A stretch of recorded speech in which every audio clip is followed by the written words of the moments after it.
भी ताकत समाप्त नहीं कर पाई। भारत सिर्फ एक भूभाग नहीं है, बल्कि हमारी सभ्यता की, संस्कृति की, सद्भावना की, संभावना की एक अभिव्यक्ति है। इसलिए आज भारत अपने वैभवशाली भविष्य की नींव रख रहा है और जानते हैं इसके पीछे सबसे बड़ी प्रेरणा, सबसे बड़ी शक्ति क्या है? किसकी शक्ति से, किसके आशीर्वाद से? भारत अटल है, अजर है, अमर है। मेरे प्यारे भाइयों और बहनों, ये शक्ति हमारे समाज की शक्ति है। देश के कोटि कोटि जनों की शक्ति है। भारत की हजारों वर्षों की यात्रा में समाज शक्ति की बहुत बड़ी भूमिका रही है। हमारा ये सौभाग्य रहा है कि हर महत्वपूर्ण काल में हमारे समाज के भीतर से ही एक ऐसी ऊर्जा निकलती है जिसका प्रकाश सबको दिशा दिखाता है, सबका कल्याण करता है। भगवान देवनारायण भी ऐसे ही ऊर्जा पुंज थे, अवतार थे, जिन्होंने अत्याचारियों से हमारे जीवन और हमारी संस्कृति की रक्षा की।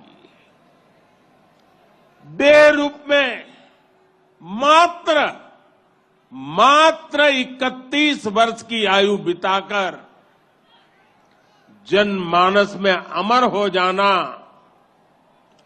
सर्वसिद्ध अवतार के लिए ही संभव है।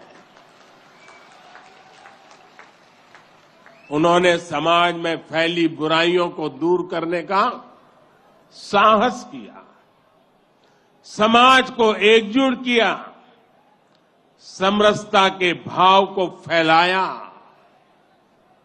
भगवान देवनारायण ने समाज के विभिन्न वर्गों को साथ जोड़कर आदर्श व्यवस्था कायम करने की दिशा में काम किया।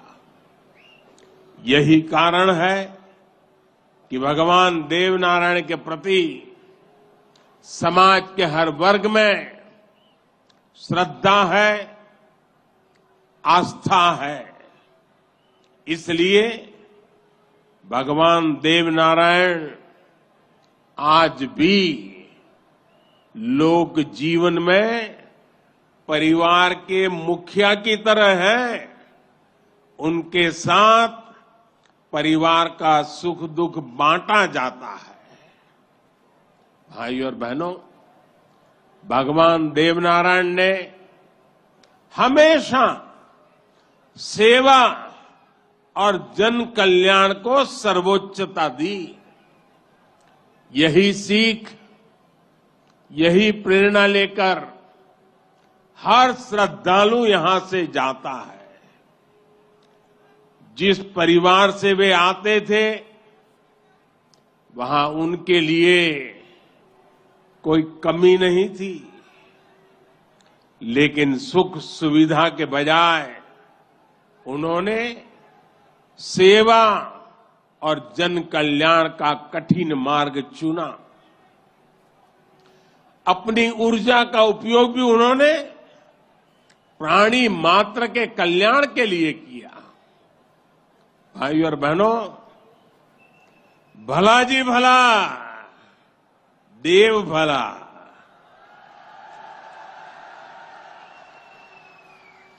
भला जी भला, देव भला। इसी उद्घोष में भले की कामना है, कल्याण की कामना है। भगवान देवनारायण ने जो रास्ता दिखाया है वो सबके साथ से सबके विकास का है। आज देश इसी रास्ते पर चल रहा है। बीते 8-9 वर्षों से देश समाज के हर उस वर्ग को सशक्त करने का प्रयास कर रहा है जो उपेक्षित रहा है, वंचित रहा है। वंचितों को वरीयता, इस मंत्र को लेकर के हम चल रहे हैं। आप याद करिए, राशन मिलेगा या नहीं, कितना मिलेगा,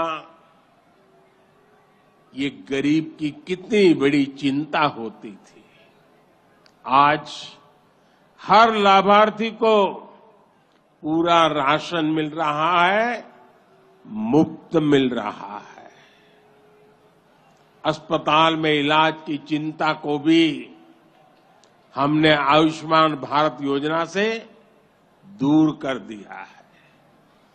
गरीब के मन में घर को लेकर टॉयलेट, बिजली, गैस कनेक्शन को लेकर चिंता हुआ करती थी, वो भी हम दूर कर रहे हैं। बैंक से लेन देन भी कभी बहुत ही कम लोगों के नसीब होती थी। आज देश में सभी के लिए बैंक के दरवाजे खुल गए हैं। साथियों, पानी का क्या महत्व होता है, ये राजस्थान से भला बेहतर कौन जान सकता है। लेकिन आजादी के अनेक दशकों बाद भी देश के सिर्फ 3 करोड़ परिवारों तक ही नल से जल की सुविधा थी। 16 करोड़ से ज्यादा ग्रामीण परिवारों को पानी के लिए संघर्ष करना पड़ता था। बीते 3.5 वर्षों के भीतर देश में जो प्रयास हुए हैं, उसकी वजह से अब 11 करोड़ से ज्यादा परिवारों तक पाइप से पानी पहुंच चुक लगा है। देश में किसानों के खेत तक पानी पहुंचाने के लिए भी बहुत व्यापक काम देश में हो रहा है। सिंचाई की पारंपरिक योजनाओं का विस्तार हो या फिर नई तकनीक के सिंचाई, किसान को आज हर संभव मदद दी जा रही है। छोटा किसान जो कभी सरकारी मदद के लिए तरसता था, उसे भी पहली बार पीएम किसान सम्मान निधि से सीधी मदद मिल रही है। यहां राजस्थान में भी किसानों को पीएम किसान सम्मान निधि के तहत 15,000 करोड़ रुपए से अधिक सीधे उनके बैंक खातों में भेजे गए हैं। साथियों, भगवान देवनारायण ने गौ सेवा को समाज सेवा का, समाज के सशक्तिकरण का माध्यम बनाया था। बीते कुछ वर्षों से देश में भी गौ सेवा का ये भाव निरंतर सशक्त हो रहा है। हमारे यहां पशुओं में खुर और मुंह की बीमारियां, खुरपका और मुंहपका कितनी बड़ी समस्या थी, ये आप अच्छी तरह जानते हैं। इससे हमारी गायों को, हमारे पशुधन को मुक्ति मिले, इसलिए देश में करोड़ों पशुओं के मुफ्त टीकाकरण का बहुत बड़ा अभियान चल रहा है। देश में पहली बार गौ कल्याण के लिए राष्ट्रीय कामधेनु आयोग बनाया गया है। राष्ट्रीय गोकुल मिशन से वैज्ञानिक तरीकों से पशुपालन को प्रोत्साहित करने पर बल दिया जा रहा है। पशुधन हमारी परंपरा, हमारी आस्था का ही नहीं, बल्कि हमारे ग्रामीण अर्थतंत्र का भी मजबूत हिस्सा है। इसलिए पहली बार पशुपालकों के लिए भी किसान क्रेडिट कार्ड की सुविधा दी गई है। आज पूरे देश में गोवर्धन योजना भी चल रही है। ये गोबर सहित खेती से निकलने वाले कचरे को कंचन में बदलने का अभियान है। हमारे जो डेयरी प्लांट है वे गोबर से पैदा होने वाली बिजली से ही चले, इसके लिए भी प्रयास किए जा रहे हैं।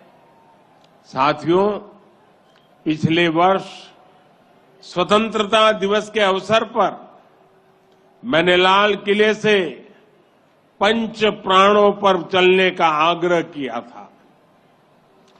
उद्देश्य यही है कि हम सभी अपनी विरासत पर गर्व करें, गुलामी की मानसिकता से बाहर निकले और देश के लिए अपने कर्तव्यों को याद रखें।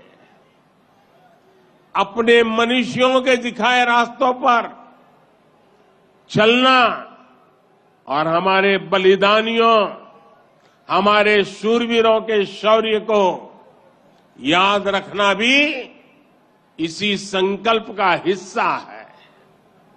राजस्थान तो धरोहरों की धरती है। यहां सृजन है, उत्साह और उत्सव भी है, परिश्रम और परोपकार भी है, शौर्य यहां घर घर के संस्कार है। रग राग राजस्थान के पर्याय है। उतना ही महत्व यहां के जन जन के संघर्ष और संयम का भी है। ये प्रेरणा स्थली भारत के अनेक गौरवशाली पलों की, व्यक्तित्वों की साक्षी रही है। तेजासी से बाबूजी तक, गोगा जी से रामदेव जी तक, बप्पा रावल से महाराणा प्रताप तक, यहां के महापुरुषों, जननायकों, लोक देवताओं और समाज सुधारकों ने हमेशा देश को रास्ता दिखाया है। इतिहास का शायद ही कोई कालखंड है जिसमें इस मिट्टी ने राष्ट्र के लिए प्रेरणा न दी हो। इसमें भी गुर्जर समाज शौर्य, पराक्रम और देशभक्ति का पर्याय रहा है।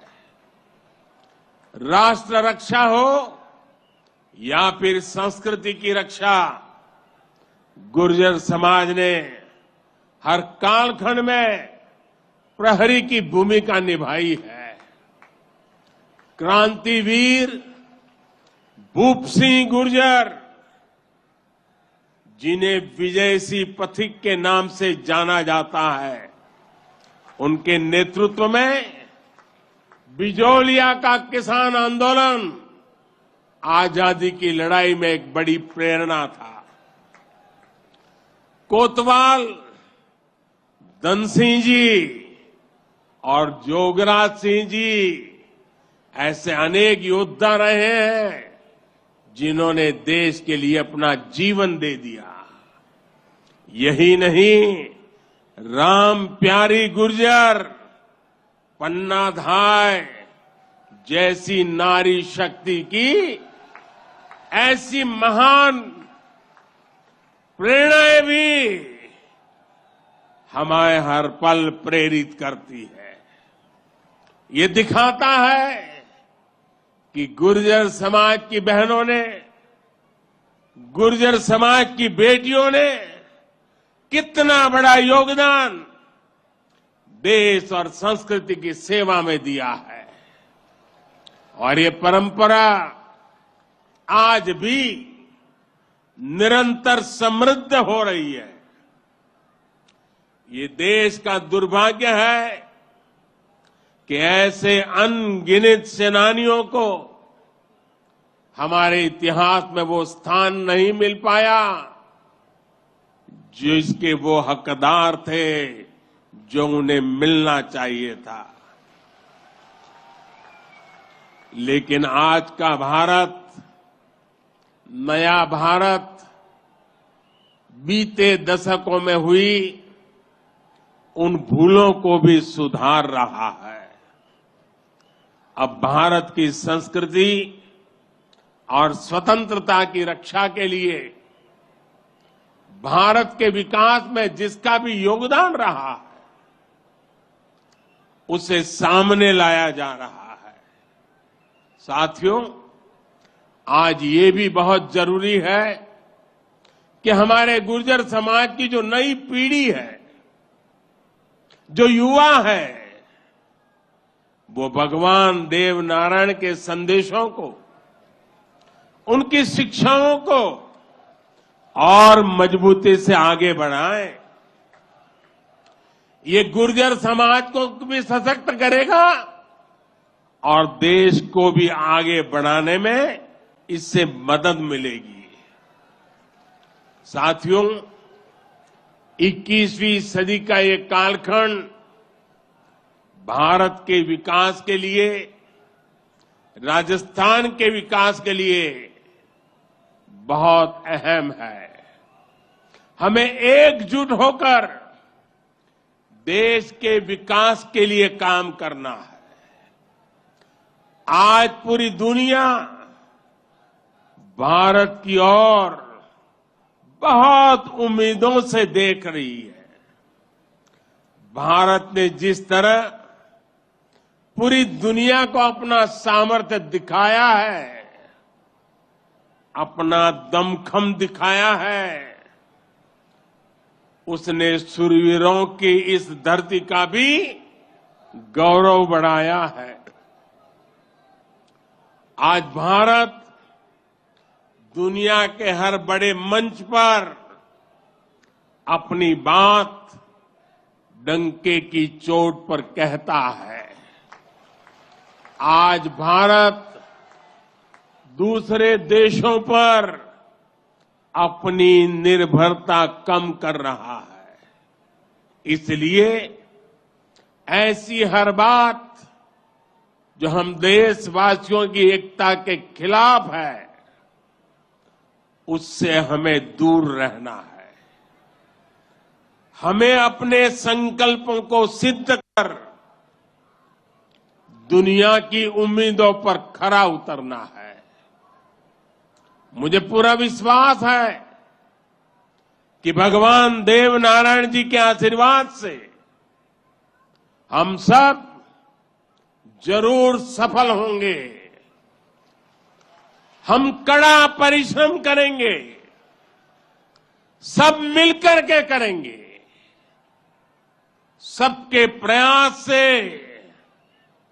सिद्धि प्राप्त होके रहेगी। और ये भी देखिए कैसा संयोग है, भगवान देवनारायण जी का 1111वां अवतरण वर्ष। उसी समय भारत की G20 की अध्यक्षता और उसमें भी भगवान देवनारायण का अवतरण कमल पर हुआ था।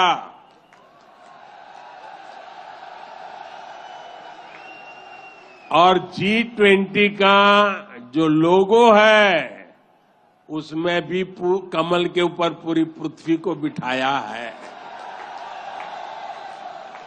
ये भी बड़ा संयोग है। और हम तो वो लोग हैं जो पैदाइशी कमल के साथ हुई है।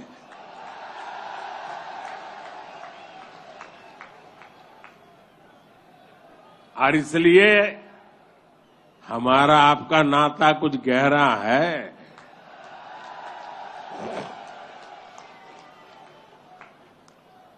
लेकिन मैं पूज्य संतों को प्रणाम करता हूं। इतनी बड़ी तादाद में यहां आशीर्वाद देने आए हैं। मैं समाज का भी हृदय से आभार व्यक्त करता हूं कि एक भक्त के रूप में मुझे आज यहां बुलाया, भक्ति भाव से बुलाया। ये सरकारी कार्यक्रम नहीं है। पूरी तरह समाज की शक्ति, समाज की भक्ति, उसी ने मुझे प्रेरित किया और मैं आपके बीच पहुंच गया। मेरी आप सबको अनेक अनेक शुभकामनाएं हैं। जय देव दरबार, जय देव दरबार, जय देव दरबार।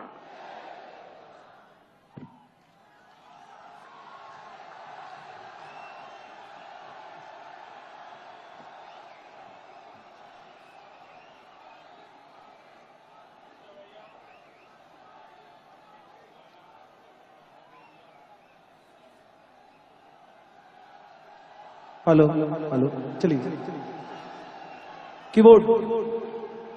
मैं प्रधानमंत्री जी के समक्ष आप सभी लोग ताली बजा के एक बार भारत माता की। अब के बरस तुझे धरती की रानी कर देंगे, अब के बरस।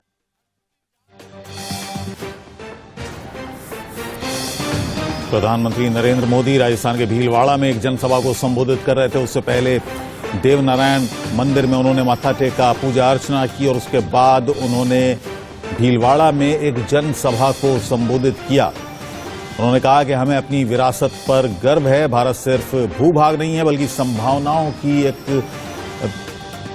संभावनाएं हैं।